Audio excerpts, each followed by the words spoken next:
within the first couple of minutes of my maiden speech, I had to refer to it, where I had to go, I get threats of gun violence because of my identity, because I was at that point, I was delivering a maiden speech as the first ever refugee MP, so-called.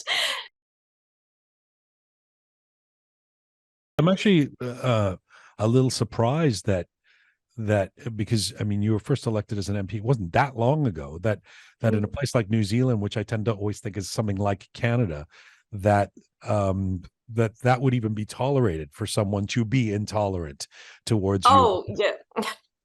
It was to a point where when I did my maiden speech, which is your first speech in Parliament, and you get to kind of introduce yourself really, and set out your sort of hopes as an MP and your history. It was within the first couple of minutes of my maiden speech, I had to refer to it, where I had to go, I get threats of gun violence because of my identity, because I was at that point, I was delivering a maiden speech as the first ever refugee MP, so-called. And I had to really center that experience. And then 18 months later, we had the Christchurch mosque terror attacks.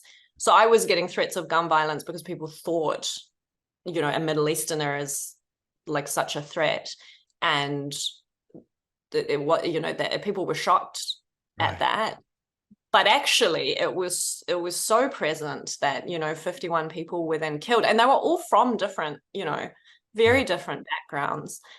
But I've met Ilhan Omar, who was the first refugee to be elected into the US House of Representatives. And our experience is so identical. It's so funny.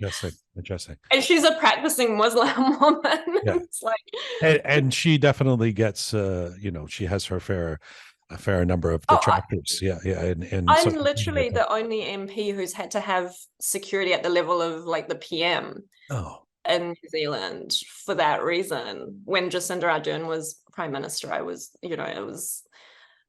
which is so funny. As Iranians, we're like, we had to escape Islamists, like leave us alone.